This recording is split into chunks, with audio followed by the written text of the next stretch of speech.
ಭಾರತದ ಸೈನಿಕರಿಗೆ, ಭಾರತದ ಸೈನಿಕರಿಗೆ ಇವತ್ತು ನಾವೆಲ್ಲರೂ ಕೂಡ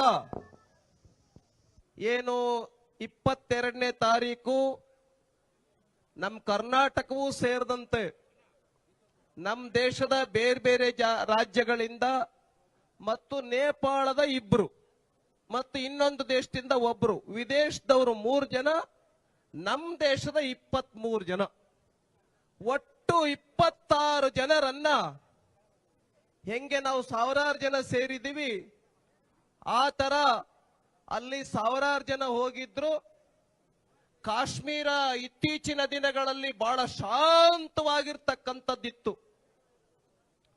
ಒಂದ್ ರೀತಿ ಭಯೋತ್ಪಾದನೆ ಇಲ್ಲ, ಉಗ್ರವಾದಿಗಳು ಯಾರು ಇಲ್ಲ. ನಾವೇನು ಬಹಳ ವರ್ಷಗಳಿಂದ ಕಾಶ್ಮೀರವನ್ನ ನೋಡಬೇಕು. ಕಾಶ್ಮೀರ ನಮ್ಮ ದೇಶದ ಸರಸ್ವತಿಯ ಕೇಂದ್ರ, ನಮ್ಮ ದೇಶದ ಸೌಂದರ್ಯದ ಕೇಂದ್ರ. ಪ್ರಪಂಚದಲ್ಲಿ ಸ್ವಿಟ್ಜರ್ಲೆಂಡ್ ಏನಿದೆ ಅದು ಸೌಂದರ್ಯಕ್ಕೆ ಮತ್ತೊಂದು ಹೆಸರು. ನಮ್ಮ ದೇಶದಲ್ಲಿ ಅತ್ಯಂತ ಸುಂದರವಾಗಿರ್ತಕ್ಕಂಥ ಜಾಗ ಕೇಂದ್ರ ಅದು ಯಾವುದಾದ್ರೂ ಇದ್ರೆ ಅದು ಕಾಶ್ಮೀರ ಅಂತ ಹೇಳ್ತಾ ಇದ್ವಿ. ಆ ಕಾಶ್ಮೀರವನ್ನ ನೋಡಕ್ಕೆ ಹೋಗಿರ್ತಕ್ಕಂಥ ನಮ್ಮ ದೇಶದ ಜನರ ಮೇಲೆ, ಅದರೊಳಗಡೆ 26 ಜನ ಪುರುಷರ ಮೇಲೆ ಬರವಾಗಿ ಕೊಂದಾಕ್ತಾರೆ, ರಕ್ತವನ್ನ ಹರಿಸ್ತಾರೆ, ತಲೆಗೆ ಶೂಟ್ ಮಾಡ್ತಾರೆ, ಸಿಕ್ಕಂಗೆ ಗುಂಡನ್ನ ಹಾರಿಸ್ತಾರೆ ಭಯೋತ್ಪಾದಕರು. ಆ ಭಯೋತ್ಪಾದಕರನ್ನ ಬೆಳೆಸಿದಂತವ್ರು ಯಾರಪ್ಪ ಅಂತ ಹೇಳಿದ್ರೆ, ಯಾರು ಭಯೋತ್ಪಾದಕರನ್ನ ಬೆಳೆಸಿರೋರು? ಜೋರಾಗಿ ಹೇಳ್ಬೇಕು, ಯಾರು ಭಯೋತ್ಪಾದಕರನ್ನ ಬೆಳೆಸಿರೋರು? ಪಾಕಿಸ್ತಾನ ಭಯೋತ್ಪಾದಕರನ್ನ ನಮ್ಮ ದೇಶದ ಒಳಗಡೆ ಕಳಿಸ್ತಾ ಇದೆ. ಅದಕ್ಕೆ ನಾವು ಬರ್ತಾ ಇರ್ಬೇಕಾರೆ ಅಧ್ಯಕ್ಷರು ಹೇಳ್ತಾ ಇದ್ರು, ನಾವಿವತ್ತು ರಾಜ್ಯ ಸರ್ಕಾರವನ್ನ ಟೀಕೆ ಮಾಡೋದು ಬೇಡ. ಮತ್ತೇನ್ ಮಾಡ್ಬೇಕಂಗಾದ್ರೆ, ನಮ್ಮ ದೇಶದ ಸೈನಿಕರಿಗೆ ಶಕ್ತಿ ತುಂಬತಕ್ಕಂತ ಏಕೈಕ ಕೆಲಸವನ್ನ ನಾವು ಇವತ್ತು ಮಾಡೋಣ. ನಾವು ಕಾಂಗ್ರೆಸ್ ಅನ್ನ ಟೀಕೆ ಮಾಡೋದು, ಕಾಂಗ್ರೆಸ್ನವ್ರು ನಮ್ಮನ್ನ ಟೀಕೆ ಮಾಡೋದು ಇದು ಪ್ರತಿದಿನ ಇರುತ್ತೆ. ಆದ್ರೆ ಇವತ್ತೇನಿದೆ, ನಾವು ಅದು ಕಾಂಗ್ರೆಸ್ನವ್ರು ಇರ್ಲಿ ಇನ್ಯಾರಾದ್ರೂ ಇರ್ಲಿ, ನಮ್ಮ ದೇಶದೊಳಗಡೆ ಬೇರೆ ಬೇರೆ ರಾಜ್ಯ ಸರ್ಕಾರಗಳು ಇರಬಹುದು, ದೇಶದ ಎಲ್ಲಾ ರಾಜ್ಯ ಸರ್ಕಾರಗಳು ಮತ್ತೆ ಕೇಂದ್ರದಲ್ಲಿರ್ತಕ್ಕಂಥ ಬಿಜೆಪಿ ನೇತೃತ್ವದ ನರೇಂದ್ರ ಮೋದಿ ಸರ್ಕಾರಕ್ಕೆ ಶಕ್ತಿ ತುಂಬತಕ್ಕಂಥ ಕೆಲಸವನ್ನ ನಾವು ಮಾಡಬೇಕು. ಭಾರತದ ಸೈನಿಕರಿಗೆ ಶಕ್ತಿ ತುಂಬತಕ್ಕಂಥ ಕೆಲಸವನ್ನ ಮಾಡಬೇಕು.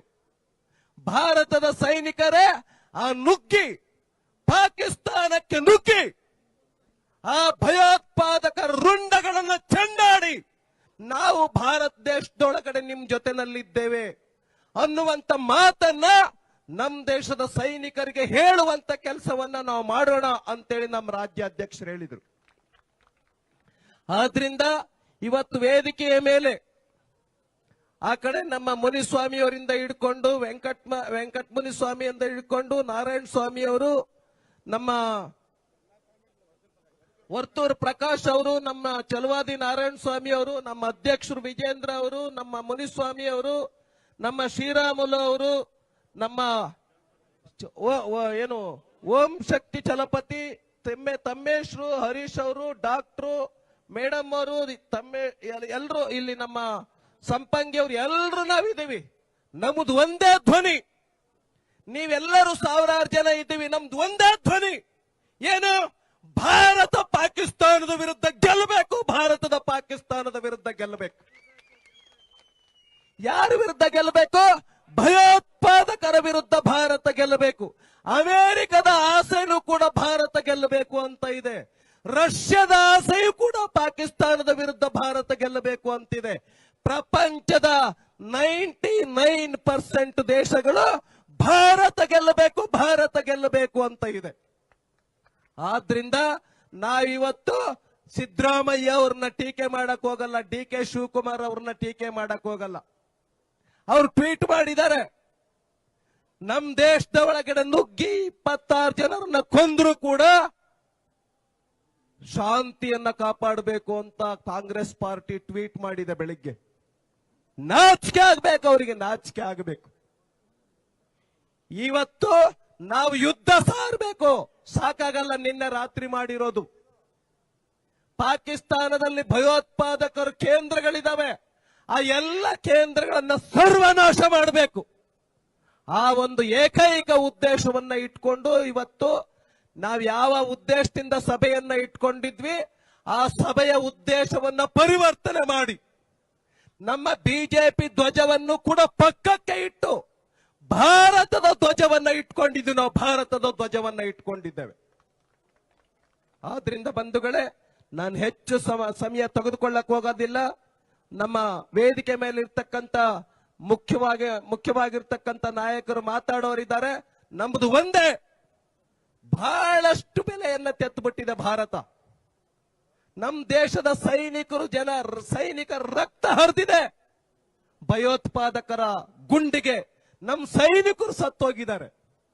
ಜಮ್ಮು ಕಾಶ್ಮೀರದ ನಮ್ಮ ಭಾರತೀಯ ಸೋದರ ಸೋದರಿಯರು ಸತ್ತೋಗಿದ್ದಾರೆ. ನೆಮ್ಮದಿಯಿಂದ ಜೀವನ ಮಾಡಕ್ಕಾಗ್ತಾ ಇಲ್ಲ.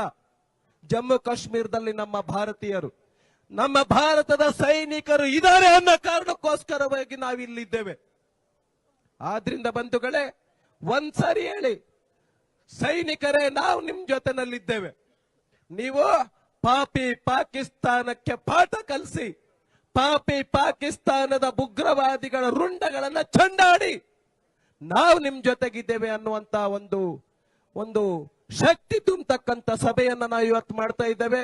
ಸಾವಿರಾರು ಸಂಖ್ಯೆಯಲ್ಲಿ ಭಾರತದ ಧ್ವಜವನ್ನ ಇಟ್ಕೊಂಡು ಬಂದಿರತಕ್ಕಂತ ನಮ್ಮ ಕೋಲಾರದ ದೇಶಭಕ್ತ ಸೋದರ ಸೋದರಿಯರಿಗೆ ವಂದಿಸ್ತಾ ನನ್ನೆರಡು ಮಾತನ್ನ ಮುಗಿಸ್ತೇನೆ.